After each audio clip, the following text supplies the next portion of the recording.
Hello everyone, Excel Competition Academy YouTube channel पर आपका स्वागत है। इस वीडियो में हम लोग बीपीएससी एडीओ के द्वारा जो जीएस पेपर हुआ था 20 अप्रैल को, उसके कंप्लीट सोल्यूशन को देखेंगे।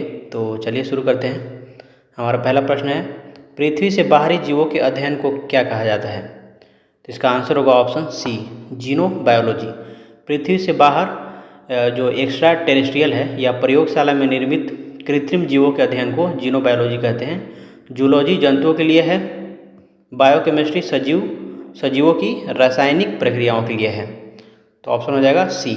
नेक्स्ट है, नए नामित एग्रियोडोप्टोसॉरस हेल्स बाइपेत्रे का जीवाश्म कहाँ मिला है? तो इसका आंसर होगा ऑप्शन बी, मिस्र। यह एक नया खोजा गया जीवाश्म है। जीवाश्म विज्ञान में मिस्र का पश्चिमी रेगिस्तान अपनी महत्वपूर्ण खोजों के लिए जाना जाता है, ये याद रख सकते हैं। तो ऑप्शन हो जाएगा बी। नेक्स्ट है, it should have been you पुस्तक किसने लिखी है? तो इसका आंसर होगा ऑप्शन डी, एंड्रिया मारा। यह एक आयरिश लेखिका हैं। उनकी पुस्तक एक प्रसिद्ध क्राइम थ्रिलर पर आधारित है। नेक्स्ट है, मुद्राओं के बारे में सही विकल्प क्या है? पहला है कुवैती दिनार मजबूत मुद्रा है, तो ये बिल्कुल सही है। दूसरा है ब्रिटेन में यूरो प्रयुक्त होता है, तो ये गलत है क्योंकि ब्रिटेन में पाउंड स्टर्लिंग चलता है, यूरो नहीं। GBP ब्रिटिश पाउंड का एक कोड है। GBP जिब्राल्टर का पाउंड कोड है, ये गलत है। जिब्राल्टर का ये पाउंड कोड नहीं है। तो ऑप्शन, और उसके बाद चौथा है स्विस फ्रैंक का कोड CHF है, तो ये बिल्कुल सही है। तो हमारा आंसर हो जाएगा 1 और 4। तो ऑप्शन हो जाएगा बी। नेक्स्ट है, 2025 के फिजियोलॉजी या मेडिसिन में नोबेल पुरस्कार विजेता सिमोन साकागुची किस देश से संबंधित है? तो नाम से ही आपको पता चल रहा होगा कि ये जापान के हैं। तो ऑप्शन हो जाएगा 5 का सी। सिमोन साकागुची ने नियामक टी कोशिकाओं रेगुलेटरी टी सेल्स की खोज की थी, जिसके लिए उन्हें चिकित्सा क्षेत्र में नोबेल सम्मान मिला था। नेक्स्ट है, एयर इंडिया फ्लाइट 171 के बारे में कथन दिया गया है। पहला है, यह 12 जून 2025 को अहमदाबाद में क्रैश हुआ। तो यह कथन बिल्कुल सही है। एयर इंडिया की फ़्लाइट A1 171 अहमदाबाद से लंदन जा रही थी 12 जून 2025 को। अहमदाबाद एयरपोर्ट से उड़ान भरने के कुछ ही सेकंड बाद क्रैश हो गई थी। दूसरा है, यह हीथ्रो, यहाँ पे थ्रो होगा, यह हीथ्रो हवाई अड्डा लंदन उतरना था, तो ये गलत है क्योंकि यह रिपोर्ट्स के अनुसार यह विमान अहमदाबाद से लंदन जा रहा था, लेकिन इसका गंतव्य जो स्थान है वो लंदन का गैटविक हवाई अड्डा है, ना कि हीथ्रो। तो आंसर गैटविक होगा, गैटविक हवाई अड्डे पे उतरती। दूसरा है, इसमें 260 यात्रियों की मृत्यु हुई। तो रिपोर्ट्स के अनुसार इस हादसे में कुल 257 लोगों की मृत्यु हुई थी, तो ऑप्शन हो जाए, ये भी गलत हो जाएगा। चौथा, यह बोइंग 787 ड्रीम लाइनर था, तो ये चौथा सही है। तो हमारा 1 और 4 आंसर हो जाएगा ऑप्शन डी। नेक्स्ट है, खो खो विश्व कप के बारे में सही कथन कौन सा है? तो यह मुंबई में आयोजित हुआ था, ये भी बिल्कुल सही है। यह फरवरी 2025 में आयोजित किया गया, ये भी सही है। भारत विजेता तथा नेपाल उप विजेता रहे, ये भी सही है। तो आंसर हो जाएगा हमारा 7 का डी। नेक्स्ट है, 2024 ICC अवार्ड विजेताओं के क्रम में कौन सा विकल्प सही नहीं है? सही नहीं है हमको ढूंढना है। तो इस वर्ष का यानी 2024 वर्ष का ICC पुरुष एक दिवसीय क्रिकेटर अजमतुल्ला ओमरजई थे, तो ये गलत है। अजमतुल्ला ओमरजई नहीं बल्कि विराट कोहली थे। नेक्स्ट है, वर्ष का ICC अंपायर रिचर्ड इंग्लिशवर्थ था, तो ये बिल्कुल सही है। वर्ष का ICC पुरुष T20 क्रिकेटर जसप्रीत बुमराह और महिला एक दिवसीय क्रिकेटर स्मृति मंधाना। तो ऑप्शन हो जाएगा ए हमारा, हमें सही नहीं चुनना था, तो ऑप्शन ए हो जाएगा। नेक्स्ट है, नीचे 2 वक्तव्य दिए गए हैं, कथन को ए तथा कारण आर अंकित किया गया है। 100 रुपये का सिक्का RSS के 100 वर्ष पूर्ण होने पर जारी किया गया था, तो ये कथन बिल्कुल सही है। और ये कारण दिया है कि भारतीय मुद्रा पर भारत माता प्रथम बार दर्शाई गई थी, तो ये गलत है। इसके पहले भी बहुत सारी मुद्राओं पर भारत माता दर्शाई जा चुकी हैं। तो कथन ए सही है लेकिन आर गलत है, तो ऑप्शन हो जाएगा 9 का बी। नेक्स्ट है, दुबई में भारत को Asia cup cricket trophy Mohsin Naqvi द्वारा किस हैसियत से दी जानी थी? पहला है, वह पाकिस्तान के गृह मंत्री थे, तो हाँ बिल्कुल उस समय वो पाकिस्तान के गृह मंत्री थे। दूसरा है, वह एशिया क्रिकेट परिषद के अध्यक्ष थे, तो वो ACC के अध्यक्ष भी थे, ये भी सही है। वो पाकिस्तान क्रिकेट बोर्ड के अध्यक्ष थे, तो ये भी सही है। तो आंसर हो जाएगा उपयुक्त सभी, तो ऑप्शन हो जाएगा डी। नेक्स्ट है, संयुक्त राज्य अमेरिका में संघीय सरकार का वित्तीय वर्ष कौन सा है? तो इसका आंसर होगा 1 अक्टूबर से 30 सितंबर तक। भारत का वित्तीय वर्ष कहाँ से कहाँ शुरू होता है? 1 अप्रैल से 31 मार्च तक, जबकि अमेरिका का 1 अक्टूबर से 30 सितंबर तक चलता है। नेक्स्ट है सूची 1 का सूची 2 से सम्मिलित कीजिए। द चोला टाइगर्स, तो ये किससे संबंधित है? ये अश्विन सांघी से संबंधित है। द इल्यूमिनेटेड, ये किससे संबंधित है? तो अनिंदिता घोष से संबंधित है। द ट्यूबवेल हाउस, ये किससे संबंधित है? तो ये अभिषेक चौधरी से संबंधित है। मदर मेरी कम्स टू मी, ये है अरुंधति रॉय से संबंधित है। तो आंसर क्या हो जाएगा? 4, 3, 2, 1। 4, 3, 2, 1 ऑप्शन हो जाएगा बी। नेक्स्ट है राष्ट्रीय फिल्म पुरस्कार 2025 में श्रेष्ठ अभिनेता का पुरस्कार किसे दिया गया था? तो इसका आंसर होगा विक्रांत मैसी, उनके फिल्म 12th फेल के लिए दिया गया है। और एक और हीरो हैं ममूटी, जो उनकी मलयालम फिल्म काथाल द कोर के लिए समान रूप से हकदार माना गया था। क्योंकि ऑप्शन यहाँ पे सिर्फ वही दिया है तो ऑप्शन हम बी टिक कर देंगे। नेक्स्ट है क्रिस्पर एक तकनीक है, तो इसका आंसर होगा जीन एडिटिंग का। तो क्रिस्पर का जो फुल फॉर्म होता है वो होता है clustered regularly interspaced short palindromic repeats. Cluster regularly interspaced short palindromic repeats एक ऐसी तकनीक है जिसमें वैज्ञानिक डीएनए के किसी खास हिस्से को काटकर बदल सकते हैं, तो इसे जीन एडिटिंग बोलते हैं। नेक्स्ट है रसायन शास्त्र में 2025 का नोबेल पुरस्कार प्राप्त करने वाले वैज्ञानिक किन देशों में हैं? किन देशों से हैं? तो इसका आंसर होगा 15 का बी, जर्मनी, अमेरिका और ब्रिटेन। बेंजामिन लिस्ट, ये जर्मनी से थे, ये मैक्स प्लैंक इंस्टीट्यूट से जुड़े हुए थे। उसके बाद थे डेविड मैकमिलन, ये अमेरिका में कार्य कर रहे हैं लेकिन मूल रूप से ये स्कॉटलैंड ब्रिटेन से हैं। उसके बाद थी कैरोलिन बटोजी, ये अमेरिका के स्टैनफोर्ड यूनिवर्सिटी से संबंधित है। तो ऑप्शन हो जाएगा जर्मनी, अमेरिका और ब्रिटेन बी। नेक्स्ट है कथन दिया है कि द्रव्यमान m का एक वस्तु मुक्त रूप से गिर रही है और उसका त्वरण स्थिर रहता है। निष्कर्ष है वस्तु की वेग समान रूप से बढ़ती है। निष्कर्ष 2 है वस्तु का त्वरण उसके द्रव्यमान पर निर्भर करता है।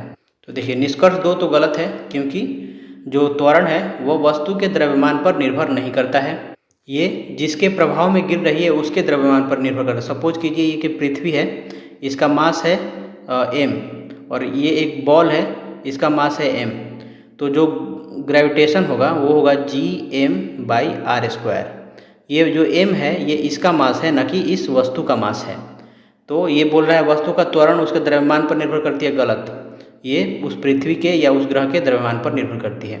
दूसरा है वस्तु की वेग समान रूप से बढ़ती है, तो ये बिल्कुल सही है, क्योंकि v बराबर क्या होता है u+at, और ये एक्सेलरेशन क्या है यहाँ पे g के बराबर है, तो u+ क्या हो जाएगा gt हो जाएगा। तो ये समान रूप से बढ़ रही है, तो ये हमारा सही हो जाएगा। तो सही निष्कर्ष चुनना है हमें, तो निष्कर्ष 1 केवल 1 सही है, ऑप्शन हो जाएगा 16 का ए।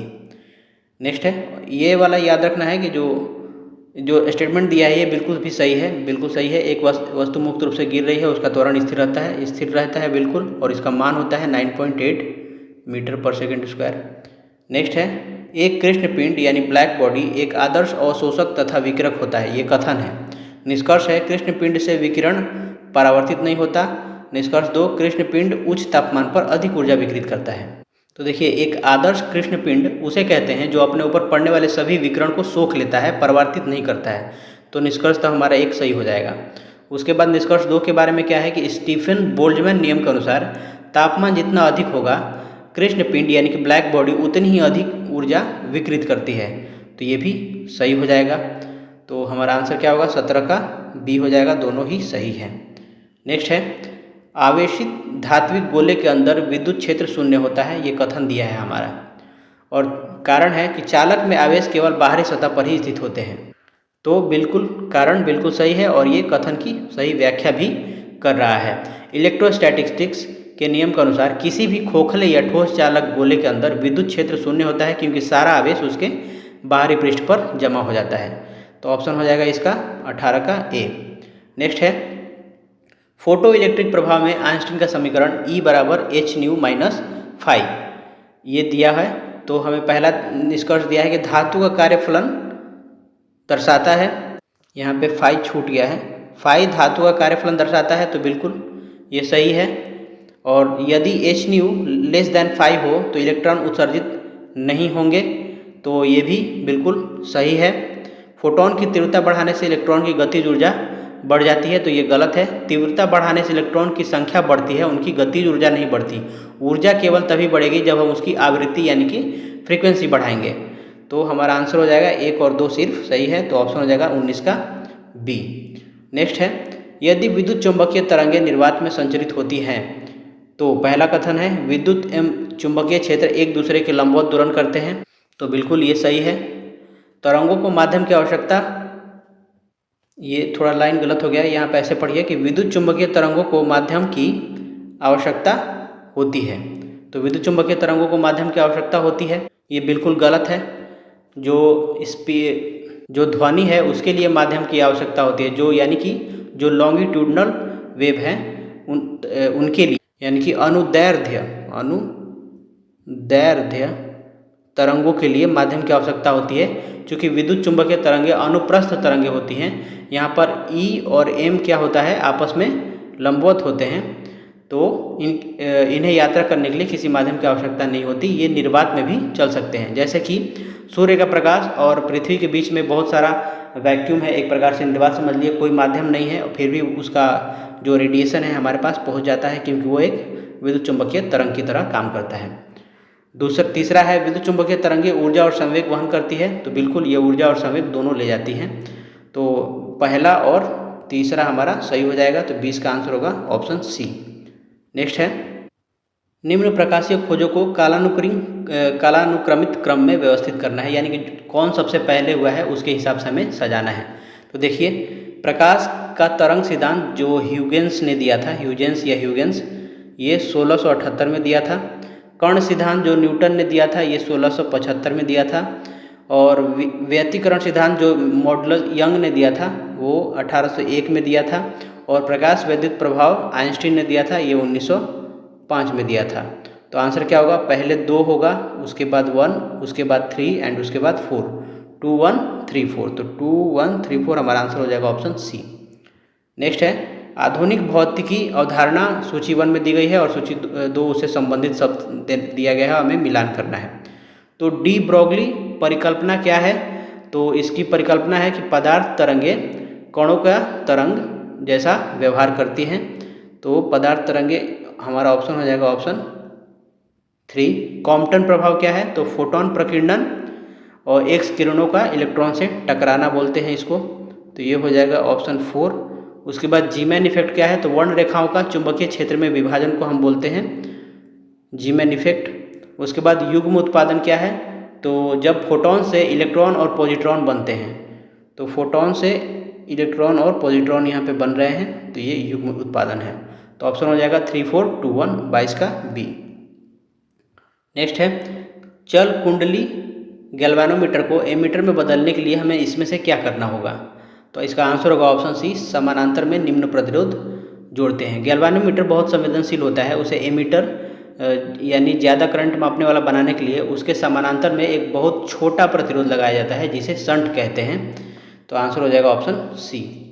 नेक्स्ट है, अपघटन नियतांक, ये लैम्डा है, अपघटन नियतांक लैम्डा और अर्धायु टी हाफ का संबंध क्या है इसमें से, तो इसका आंसर क्या होगा, टी हाफ बराबर होता है ऑप्शन 0.693 बाई लैम्डा। यह रेडियोधर्मी पदार्थ की हाफ लाइफ यानी कि अर्धायु निकालने का गणितीय सूत्र है। नेक्स्ट है कि बिग बैंग सिद्धांत निम्न में से किस पर्यवेक्षण को समझाता है, तो बिग बैंग सिद्धांत का मुख्य आधार एडविन हबल की खोज है, जिसमें उन्होंने बताया कि आकाशगंगाएं एक दूसरे से दूर जा रही है और ब्रह्मांड फैल रहा है, तो ऑप्शन हो जाएगा ब्रह्मांड का समान रूप से प्रसार, सी।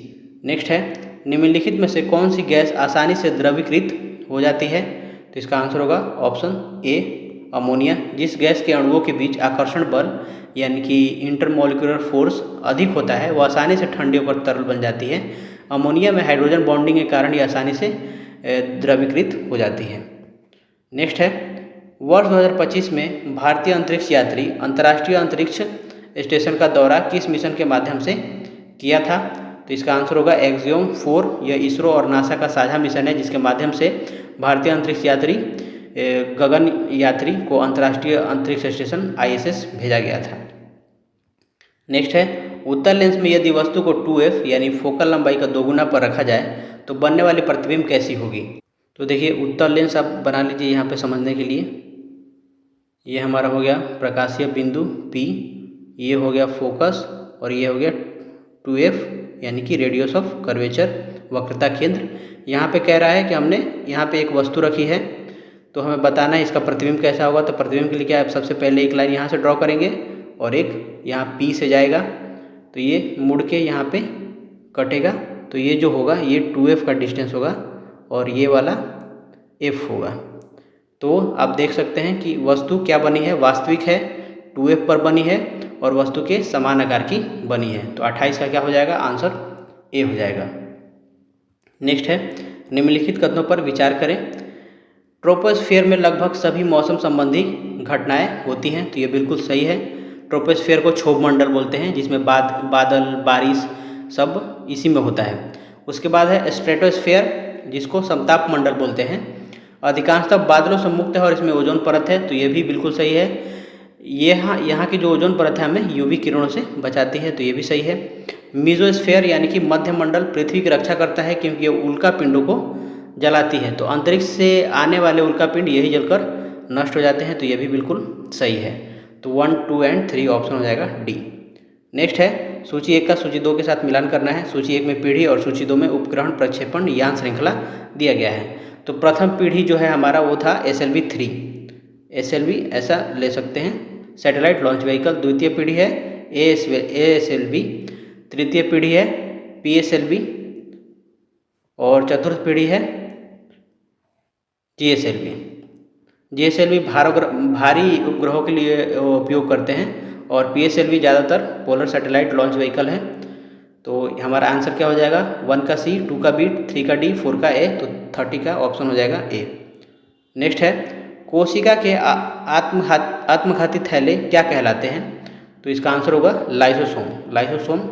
इन्हें हम आत्मघाती थैले कहते हैं क्योंकि जब कोशिका क्षतिग्रस्त होती है तो ये फट जाते हैं और अपने ही एंजाइम से कोशिका को पचा देते हैं।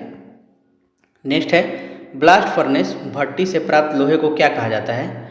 तो इसे पिग आयरन बोलते हैं। ब्लास्ट फर्नेस से निकलने वाला कच्चा लोहा को पिग आयरन कहलाता है। इसमें कार्बन की मात्रा बहुत अधिक होती है, लगभग 3 से 4% के बीच होती है। नेक्स्ट है, निम्नलिखित में से कौन सा एंजाइम प्रोकैरियोट्स में डीएनए प्रतिकृति के दौरान आरएनए प्राइमर को हटाने के लिए मुख्य रूप से उत्तरदायी होता है। तो इसका आंसर होगा डीएनए पॉलीमरेज 1। प्रोकैरियोट्स जैसे कि बैक्टीरिया में डीएनए रेप्लिकेशन के दौरान डीएनए प्राइमर को हटाकर उसकी जगह डीएनए भरने का काम यही एंजाइम करता है, डीएनए पॉलीमरेज 1 करता है। नेक्स्ट है, निम्नलिखित में से किसे पृथ्वी पर सबसे ऊंचा ज्ञात जीव माना जाता है। तो इसका आंसर होगा सिकोया वृक्ष को। कैलिफोर्निया में पाए जाने वाले रेडवुड्स या सिकोया को पृथ्वी का सबसे ऊंचा जीव माना जाता है क्योंकि ये जीवित है एक प्रकार से आप देखें तो। नेक्स्ट है, विस्फोटक बीज फली, मेरे ख्याल से यहाँ पे जीव के बजाय वृक्ष होना चाहिए, यहाँ वृक्ष होना चाहिए। नेक्स्ट है, विस्फोटक बीज फली जो बहुत तेज वेग से बीज छोड़ती है और उन्हें लंबी दूरी तक भेजती है, निम्नलिखित में से किस में देखी जाती है। तो इसका आंसर होगा इम्पेथियंस। इसके बीज की फली पकने पर अचानक झटके से फटती है जिससे बीज दूर तक बिखर जाते हैं। नेक्स्ट है, पौधे भारत में औपनिवेशिक ब्रिटिश शासन से भी जुड़े हैं और भारतीय धरती पर हुए कुछ विद्रोह से भी जुड़े हैं। वह विकल्प चुने जो किसी महान स्वतंत्रता सेनानी से भी जुड़ा हो। तो इसका आंसर होगा इंडिगोफेरा टिक्टोरिया।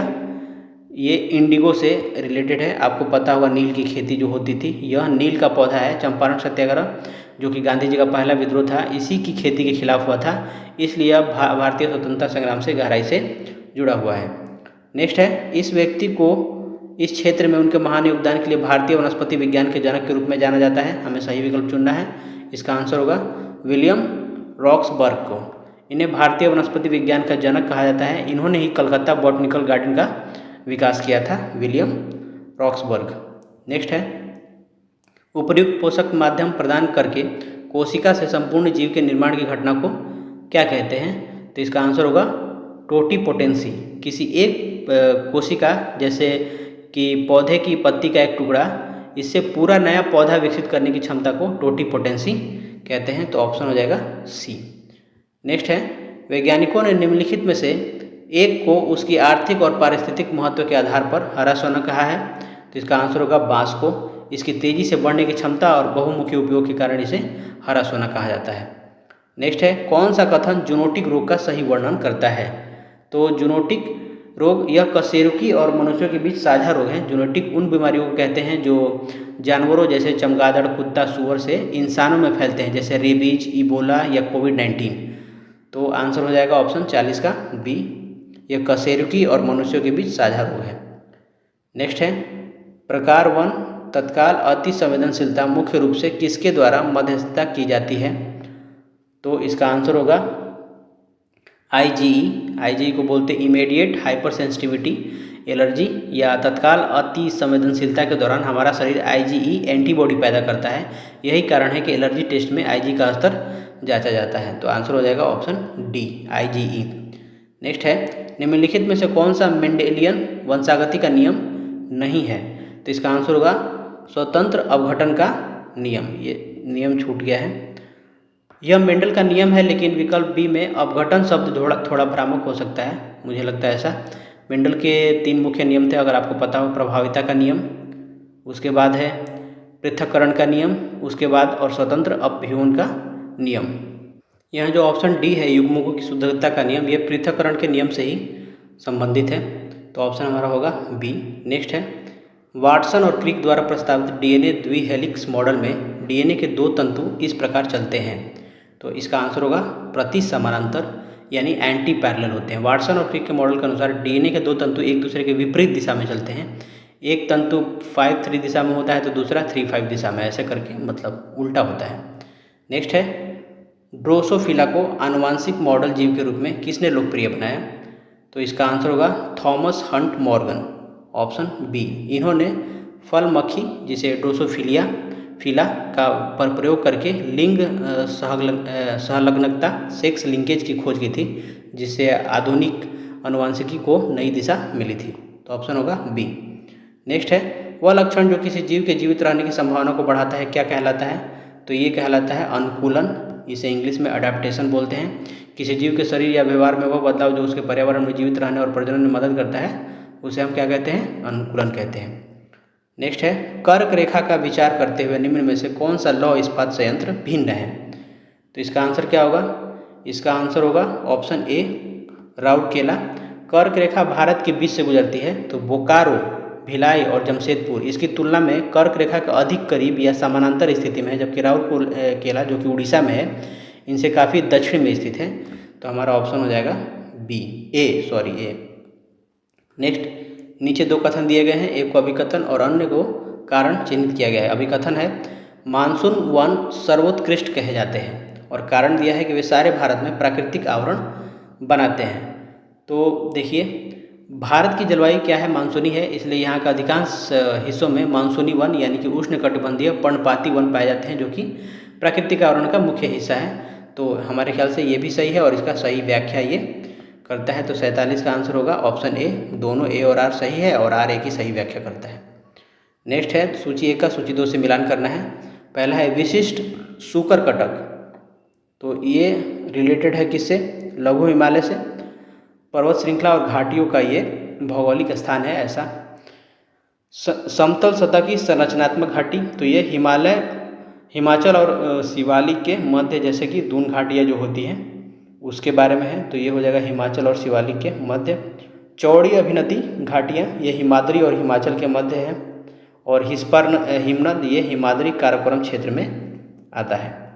तो ऑप्शन हो जाएगा 2431 ए। नेक्स्ट है, निम्न में से कौन से राज्य लगभग समान आकृति के हैं? तो देखिए, बिहार क्या है? इसका आयताकार है, जबकि झारखंड जो है चतुर्भुजाकार है, तो ये तो नहीं होगा। उसके बाद उत्तराखंड और हिमाचल प्रदेश भी नक्शे पर भिन्न ही है।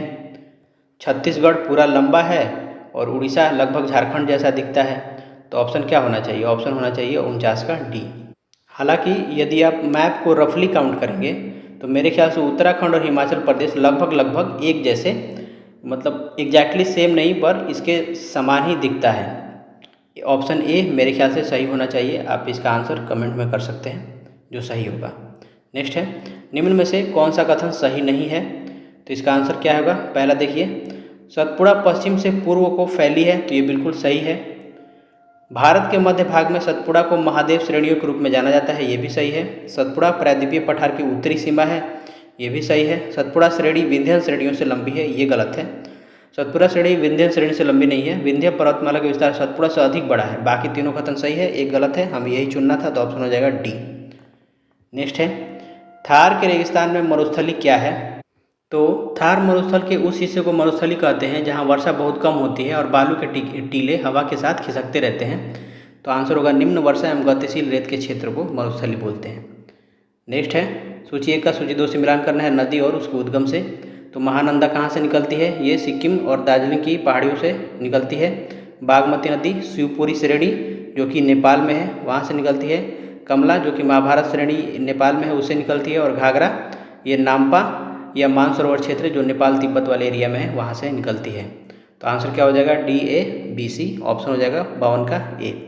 नेक्स्ट है, प्रश्न है, बिहार के कितने जिलों के मुख्यालय का नाम उनके जिले के नाम के समान है? तो देखिए, बिहार में कुल कितने ज़िले हैं? 38 में 30 ऐसे ज़िले हैं जिनके मुख्यालय जिले के नाम पे ही है, बाकी 8 उनसे अलग हैं। वो 8 कौन कौन से हैं?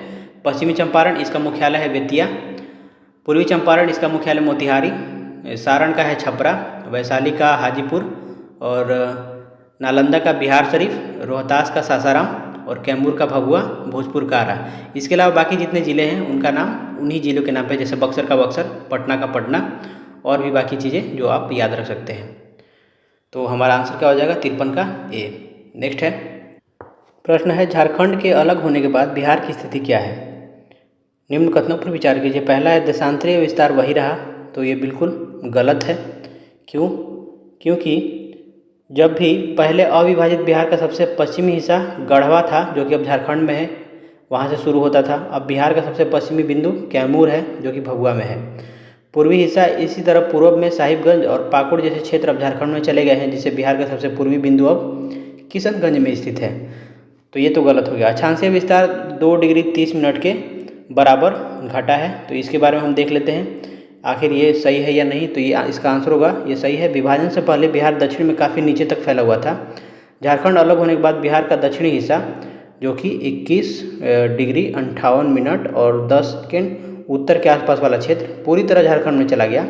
और वर्तमान बिहार का अक्षांशीय विस्तार जो है वो 24 डिग्री 20 मिनट 10 सेकेंड से लेकर के 27 डिग्री 31 मिनट 15 सेकेंड उत्तरी अक्षांश के बीच है। यानी अक्षांशीय विस्तार में लगभग कितने का अंतर आया है? तो 2 डिग्री का अंतर आया है। ऐसे आप घटा करके देखेंगे तो आपको ये मिल जाएगा। तो आंसर ये तो सही हो जाएगा। तीसरा है, इसमें अविभाजित बिहार का 54.15% क्षेत्रफल सम्मिलित है, तो ये गलत है।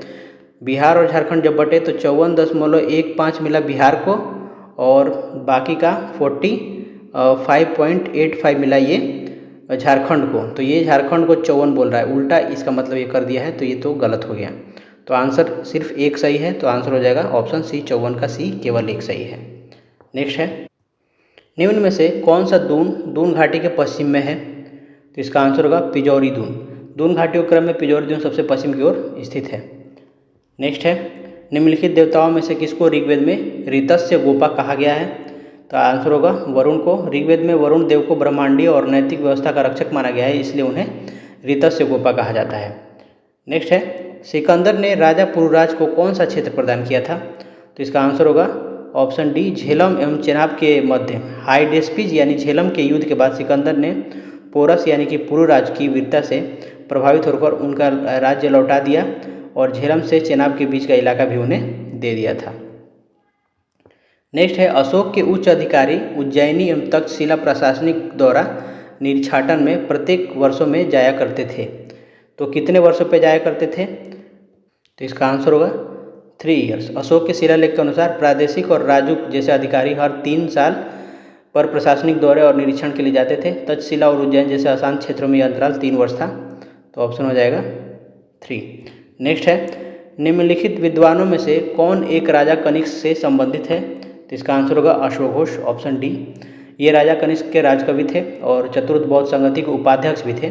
इन्होंने बुद्ध चरित्र की रचना की थी। नेक्स्ट है, किस विजय पर अलाउद्दीन खिलजी को कारा के अलावा अवध की गवर्नरशिप प्रदान की गई थी? तो इसका आंसर होगा देवगिरी। 1296 में देवगिरी जो कि महाराष्ट्र में है, इस पर सफल आक्रमण और वहाँ से अपार धन प्राप्त करने के बाद जलालुद्दीन खिलजी ने अलाउद्दीन को कड़ा, यहाँ पे कारा लिखा गया है तो ये कड़ा होगा, कड़ा के साथ साथ अवध की सूबेदारी भी दे दी थी। नेक्स्ट है, शासक बनने से पूर्व मोहम्मद बिन तुगलक किस सुल्तान के अधीन काम कर चुका था? तो इसका आंसर होगा खुसरो शाह। मोहम्मद बिन तुगलक जो कि राजकुमार जौना खां के नाम से भी जाना जाता है, ने गयासुद्दीन तुगलक की सत्ता में आने से पहले खुसरो शाह के अधीन सैन्य कार्यों में अनुभव प्राप्त किया था। नेक्स्ट है, हल्दी घाटी के युद्ध में मुगल सेना का नेतृत्व किसने किया था? तो इसका आंसर होगा ऑप्शन मान सिंह एंड आसफ खां। 1576 के हल्दी घाटी के युद्ध में अकबर की ओर से मुख्य सेनापति मान सिंह थे और उनके साथ आसफ खां ने मुगल सेना का नेतृत्व किया था। तो 2 और 4 ऑप्शन हो जाएगा बी। नेक्स्ट है, शेर शाह के शासनकाल में संबंधित था शब्दावली राय किस क्षेत्र से संबंधित था? शेर शाह के शासनकाल में शब्दावली राय किस क्षेत्र से संबंधित था? तो ये आंसर इसका क्या होगा? 63 का होगा सी, भू राजस्व। शेर शाह सूरी के शासनकाल में राय उन दरों या तालिकाओं को कहा जाता था जिनका उपयोग फसलों के आधार पर राजस्व निर्धारित करने के लिए किया जाता था। तो ऑप्शन हो जाएगा इस हिसाब से सी। नेक्स्ट है, निम्नलिखित में से कौन एक सही सुमेलित नहीं है? तो इसका आंसर क्या होगा? बनारस का संस्कृत कॉलेज, ये 1791 में ही स्थापना हुआ था, सही है। कलकत्ता मदरसा 1781 में, ये भी सही है। कलकत्ता हिंदू कॉलेज, ये गलत है, ये 1798 में नहीं बल्कि कलकत्ता हिंदू कॉलेज की स्थापना राजा राम मोहन राय के प्रयासों से 1817 में हुई थी और फोर्ट विलियम कॉलेज 1800 ईस्वी में। तो ऑप्शन हो जाएगा हमारा सी। नेक्स्ट है, निम्नलिखित में से किसे प्रसिया यानी ईरान के शाह के दरबार में ब्रिटिश दूत के रूप में लॉर्ड वेलेस्ली के काल में भारत से भेजा गया था? तो इसका आंसर क्या होगा? पहला था जॉन मेलकॉलम और दूसरा है मेहदी अली खान। लॉर्ड वेलेस्ली ने फारस के शाह के साथ संबंध सुधारने और फ्रांसीसी प्रभाव को कम करने के लिए मेहदी अली खान और बाद में जॉन मेलकॉलम को दूत बनाकर भेजा था। तो ऑप्शन हो जाएगा 1 और 2। नेक्स्ट है, किसके अध्यक्षता में एक सिंचाई आयोग का गठन 1901 में किया गया था? तो 66 का आंसर होगा C, sir Colin Scott Moncrieff. Lord Curzon ने 1901 में सिंचाई के विकास और अकाल की समस्याओं के समाधान के लिए इनकी अध्यक्षता में सिंचाई आयोग की स्थापना की थी। तो सर कॉलिन स्कॉट मॉनक्रीफ। नेक्स्ट है, बिहार में स्थित बराबर की गुफाएं किस धर्म या संप्रदाय को अशोक ने दान में दिया था? तो इसका आंसर होगा आजीवक। अशोक ने गया जो कि बिहार में है, गया के पास स्थित बराबर की पहाड़ियों में गुफाएं काटकर आजीवक संप्रदाय के साधुओं को दान में दी थी। नेक्स्ट है, निम्नलिखित शासकों में से किसने अवंती को मगध साम्राज्य में विजय के पश्चात सम्मिलित कर लिया था?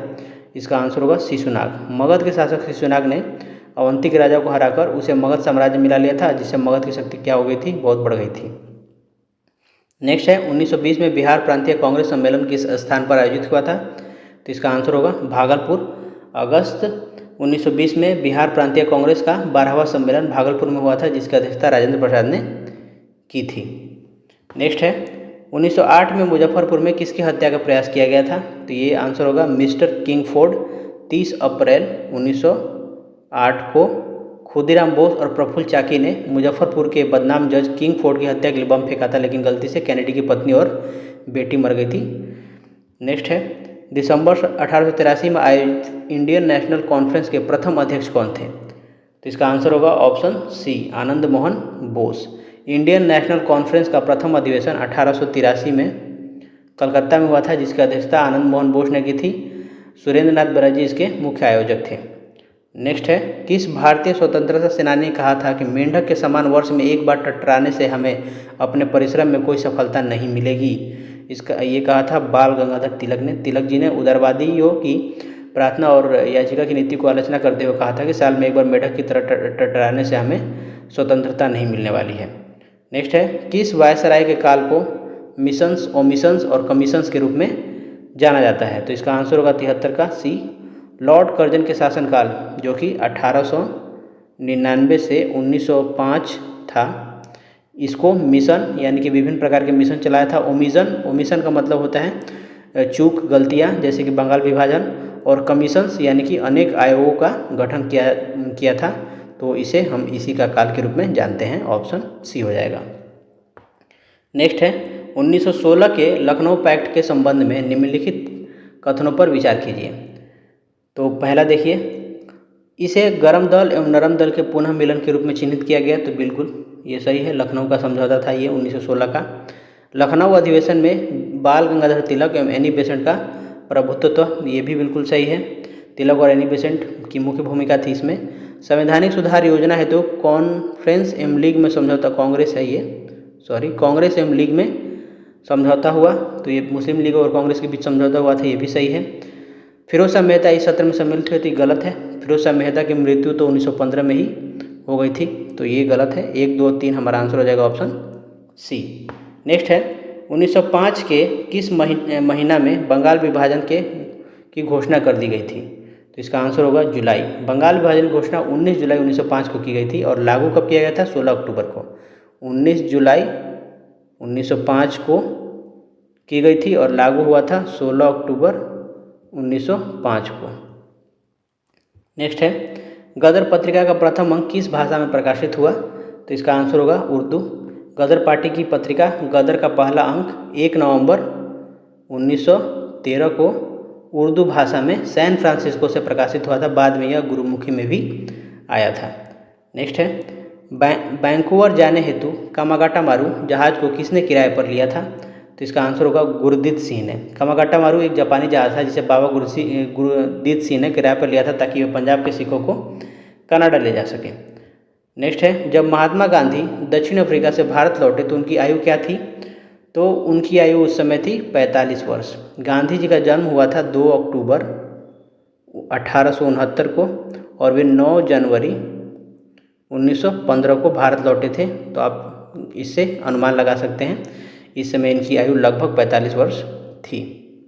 नेक्स्ट है निम्नलिखित में से किसकी मृत्यु असहयोग आंदोलन प्रारंभ होने के दिन हुआ था, तो इसका आंसर होगा बाल गंगाधर तिलक। 1 अगस्त 1920 को जैसे ही असहयोग आंदोलन शुरू हुआ था, दुर्भाग्यवश उसी दिन सुबह लोकमान्य तिलक का निधन हो गया था। नेक्स्ट है 1946 में किस तिथि को मुस्लिम लीग ने प्रत्यक्ष कार्यवाही दिवस मनाया, तो 16 अगस्त। मुस्लिम लीग ने पाकिस्तान की मांग को लेकर 16 अगस्त 1946 को प्रत्यक्ष कार्यवाही दिवस यानी कि डायरेक्ट एक्शन डे मनाया था, जिसके कारण देश भर में भीषण दंगे हुए थे। नेक्स्ट है इधर का पोर्शन भारतीय राज्य व्यवस्था से संबंधित है।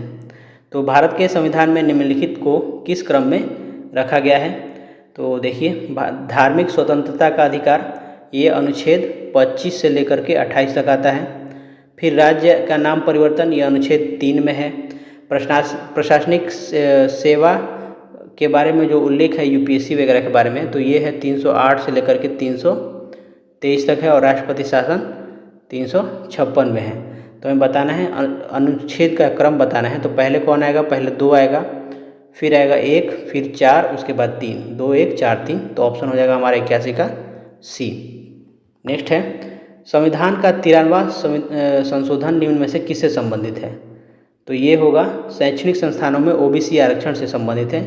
93वां संविधान संशोधन अधिनियम जो कि 2005 में आया था, निजी और सरकारी शिक्षण संस्थानों में अन्य पिछड़ा वर्ग को 27% आरक्षण देने की बात कही गई थी, तो 82 का हो जाएगा बी।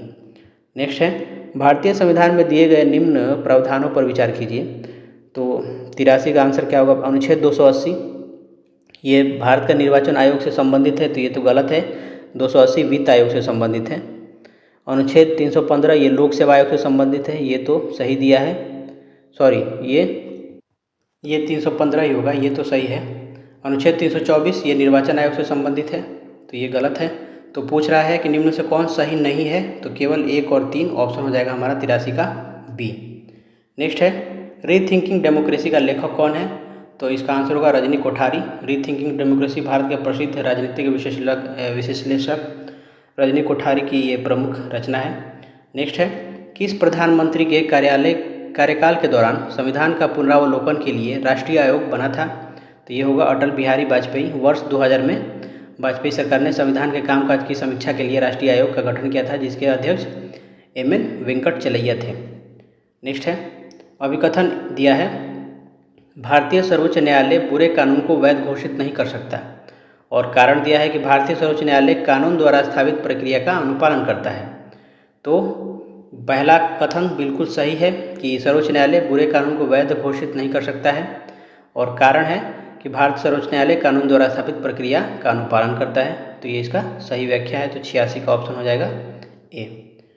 नेक्स्ट है, सूची 1 का सूची 2 से मिलान करना है। सूची 1 में दिया है और सूची 2 में उसका कामकाज दिया है। तो प्राक्कलन समिति का क्या काम है? तो ये व्यय में किफ़ायती का सुझाव देता है। तो इसका आंसर होगा ऑप्शन ए का 2। लोक लेखा समिति ये काय की रिपोर्ट और विनियोग लेखा की जांच करती है। तो ऑप्शन हो जाएगा बी का 1। उसके बाद अधीनस्थ विभाग द्वारा बनाए गए नियमों की जांच होती है इसमें। तो इसका सामने ही दिया है, विधानमंडल द्वारा पारित कानून के अंतर्गत कार्यकारी विभागों द्वारा बनाए गए नियमों की परीक्षा होती है। सार्वजनिक उपक्रमों से संबंधित समिति, तो ये सार्वजनिक क्षेत्र के उपक्रमों के कार्य कारण की समीक्षा करती है। तो आंसर क्या होगा? A2, B1, C3 and D4। तो 87 का हो जाएगा सी। नेक्स्ट है, अभिकथन दिया है, भारतीय संविधान के अनुच्छेद 312 के अनुसार राज्यसभा राष्ट्रीय हित में नवीन अखिल भारतीय सेवा का सृजन कर सकती है, और कारण दिया है, राज्यसभा राष्ट्रहित को प्रशस्त ढंग से परिभाषित कर सकती है। तो देखिए, अभिकथन तो सही है। अनुच्छेद 312 के अनुसार राज्यसभा को यह विशेष शक्ति देता है कि वह राष्ट्रहित में नई अखिल भारतीय सेवा, जैसे कि IAS IPS फिलहाल में है और IFS, उसके बनाने का प्रस्ताव पारित करवा सकती है और राष्ट्रहित के प्रशस्त को ढंग से परिभाषित कर सकती है। तो ये इसका सही व्याख्या है। तो ऑप्शन हो जाएगा ए। नेक्स्ट है, मोदी सरकार के संदर्भ में निम्नलिखित कथनों पर विचार कीजिए। राष्ट्रव्यापी स्वच्छता अभियान के तहत स्वच्छ भारत अभियान 2 अक्टूबर 2014 को शुरू किया गया था। तो बिल्कुल ये तो सही है। भारतीय सशस्त्र बलों के लिए अग्निपथ योजना 2022 में शुरू की गई थी। तो जून 2022 में शुरू की गई थी। एक प्रकार से ये भी सही है। तीसरा है, सूक्ष्म और लघु उद्योगों को रियायती ऋण प्रदान करने के लिए प्रधानमंत्री मुद्रा योजना 2015 में शुरू की गई थी। तो बिल्कुल ये भी सही है। ये 8 अप्रैल 2015 में शुरू की गई थी। तो कितने सही है पूछ रहा है, तो ऑप्शन हो जाएगा तीनों। 89 का सी। 90 देखिए, पंचायतों में अनुसूचित जाति अनुसूचित जनजाति के आरक्षण का प्रावधान किस अनुच्छेद में दिया गया है? तो इसका आंसर होगा 243 का डी। संविधान के भाग 9 के अंतर्गत अनुच्छेद 243 डी में पंचायतों में अनुसूचित जाति जनजाति और महिलाओं के आरक्षण की प्रावधान किया गया है। नेक्स्ट है, इसके बाद ये 91 जनवरी 2015 में निम्न में से कौन एक नीति आयोग का प्रथम CEO नियुक्त किया गया था? तो इसका आंसर होगा सिंघुश्री खुल्लर। ऑप्शन होगा ए। 1 जनवरी 2015 को योजना आयोग की जगह अब नीति आयोग बना, तो उसके पहले मुख्य कार्यकारी अधिकारी सिंघुश्री खुल्लर को बनाया गया था। ये सब प्रश्न अर्थव्यवस्था से हैं, भारतीय अर्थव्यवस्था से। नेक्स्ट है, भारत में निम्न में से कौन एक कमेटी कर सुधारों से संबंधित नहीं है? तो तारपोर वाला कमेटी इससे संबंधित नहीं है। राजा चलैया और विजय केलकर कमेटी, ये दोनों टैक्स सुधार से जुड़ी हुई हैं। तारपोरे वाला कमेटी का संबंध रुपए की पूर्ण परिवर्तनीयता से था, कैपिटल अकाउंट कन्वर्टिबिलिटी से था। ये बजट से रिलेटेड था, ऐसा आप कह सकते हैं। तो ऑप्शन हो जाएगा सी। नेक्स्ट है, निम्न में से कौन एक इंगित करता है कि भारत एक तेजी से उभरती हुई अर्थव्यवस्था है? तो नीतिगत सुधार, डिजिटल परिवर्तन और FDI यानी कि फॉरेन डायरेक्ट इन्वेस्टमेंट की आय की बढ़ोतरी। तो बिल्कुल भारत की तेज़ी से बढ़ती GDP के पीछे नीतिगत सुधार, डिजिटल क्रांति और विदेशी निवेश, इसको विदेशी निवेश बोलते हैं, इसकी बड़ी भूमिका है। तो आंसर हो जाएगा उपरोक्त सभी। नेक्स्ट है, निम्न में से कौन एक भारत के सेवा क्षेत्र के बढ़ते हुए योगदान का संचालक कारक नहीं है? तो इसका आंसर होगा वैश्वीकरण, उदारीकरण तो है, सेवा क्षेत्र इसी के कारण तो चल रहा है, नगरीकरण भी है, और आधारभूत उद्योगों में कमी, ये भी कह सकते हैं कि इसका संचालक कारक है। लेकिन तकनीकी प्रोन्नति, ये नहीं होगा क्योंकि ये पूछ रहा है कारक नहीं है, तो नहीं है में तो यही आंसर होना चाहिए, आधारभूत उद्योगों में कमी, क्योंकि तकनीकी प्रोन्नति के वजह से भारत सेवा के क्षेत्र में काफ़ी योगदान दिया है तकनीकी प्रोन्नति ने, नगरीकरण ने भी दिया है, वैश्विक उदारीकरण ने भी दिया है, लेकिन आधारभूत उद्योगों में कमी ने इस सेवा क्षेत्र में बढ़ते हुए योगदान में इसका संचालक कारक नहीं है। तो आंसर हो जाएगा ऑप्शन 94 का डी। नेक्स्ट है, उस स्कीम को चुनिए जो भारत में वित्तीय समायोजन से संबंधित नहीं है। तो इसका आंसर क्या होगा? इसका आंसर होगा 95 का ऑप्शन होगा डी, मंत्री सुरक्षा योजना। इस नाम की कोई भी आधिकारिक वित्तीय योजना भारत सरकार द्वारा संचालित नहीं है। वित्तीय समायोजन से मतलब क्या है कि समाज के पिछड़े और कम आय वाले वर्गों को सस्ती कीमत पर बैंकिंग, ऋण, बीमा और पेंशन जैसी वित्तीय सेवाएं उपलब्ध कराना। तो पीएम जीवन ज्योति बीमा योजना, यह एक जीवन बीमा योजना है जो बहुत कम प्रीमियम पर गरीब वर्ग को सुरक्षा देती है। यह वित्तीय समावेशन का हिस्सा माना जा सकता है, तो ऑप्शन ये तो होगा। पीएम सुरक्षा योजना ये भी है, यह एक दुर्घटना बीमा योजना है। बैंकिंग सेवाओं के साथ बीमा जोड़ना वित्तीय समावेशन का ही एक रूप है, तो ये भी है। मुद्रा योजना, इसका उद्देश्य छोटे व्यापारियों और उद्यमियों को बिना गारंटी के ऋण उपलब्ध कराना है ताकि वे मुख्यधारा की अर्थव्यवस्था से जुड़ सके। यह वित्तीय समावेशन का भी प्रमुख स्तंभ माना जा सकता है। बाकी ये वाला नहीं है, तो ऑप्शन हो जाएगा डी। नेक्स्ट है, जुलाई 2005 में भारत की राष्ट्रीय बेरोजगारी दर क्या थी? तो जुलाई 2005 में जो राष्ट्रीय की बेरोजगारी दर थी, प्रश्न में इसको 2025 पूछना चाहिए था, लेकिन क्वेश्चन पेपर में 2005 ही दिया है। इसका आंसर उस हिसाब से 4.8% होगा। नेक्स्ट है हमारा प्रश्न, निम्न में से कौन एक किसी देश की आधारभूत संरचना का उदाहरण नहीं है पूछ रहा है। तो देखिए, आधारभूत संरचना किसको बोलते हैं? इसमें टेलीकम्युनिकेशन, यातायात और सार्वजनिक सेवा, ये तीनों के तीनों आधारभूत संरचना में आती है। निजी मकान आधारभूत संरचना में नहीं आता, तो हमारा ऑप्शन हो जाएगा ए। नेक्स्ट है, बिहार इकोनॉमिक सर्वे 2024-25 के अनुसार 2024-25 में नामित स्मार्ट सिटीज़ की संख्या बिहार में कितनी है? तो बिहार इकोनॉमिक सर्वे 2024-25 और भारत सरकार के स्मार्ट सिटी मिशन के आधिकारिक आंकड़ों के अनुसार बिहार में कुल 4 शहर को स्मार्ट सिटी के रूप में विकसित करने के लिए चुना गया है। ये 4 शहर हैं, पटना जो कि राजधानी है, भागलपुर, मुजफ्फरपुर और बिहार शरीफ। तो ये टोटल 4 हैं, तो ऑप्शन हो जाएगा सी। नेक्स्ट है, जनगणना 2011 के अनुसार बिहार में प्रति वर्ग किलोमीटर जनसंख्या घनत्व क्या था? तो ये था 1106 किलोमीटर। उस समय जो 2011 की जनगणना हुई थी, तो बिहार में प्रति वर्ग किलोमीटर 1106 थे और 2001 में यह था 881। राष्ट्रीय औसत कितना था? 382 व्यक्ति प्रति वर्ग किलोमीटर यदि भारत के हिसाब से पूछे तो। और सर्वाधिक घनत्व वाला जिला शिवहर और न्यूनतम घनत्व वाला जिला कैमूर था। शिवहर में 1880 और कैमूर में 488 वर्ग किलोमीटर, 488। हमारा लास्ट क्वेश्चन है, बिहार में मुख्य फसलें क्या हैं? तो इसका आंसर होगा ऑप्शन ए, चावल, गेहूं तथा मक्का। ये बिहार की प्रमुख खाद्य फसल है। गन्ना तथा तिलहन ये नकदी फसलें हैं, लेकिन मुख्य खाद्य फसलों के मुकाबले इनका रकबा कम है। अरहर, उड़द दाल ये भी दलहन फसलें हैं। बिहार में इनका उत्पादन होता है, लेकिन इन्हें मुख्य अनाज फसलों के ऊपर नहीं रखा जा सकता। कपास तथा जूट, बिहार के पूर्णिया और कटिहार में जूट का उत्पादन तो बहुत होता है, लेकिन कपास के लिए बिहार की जलवायु और मिट्टी अनुकूल नहीं है, तो ये भी नहीं होगा। तो ऑप्शन हो जाएगा हमारा 100। नेक्स्ट है, तो बस इस वीडियो में इतना ही था। मिलते हैं अगले वीडियो में, तब तक के लिए धन्यवाद। जय हिंद।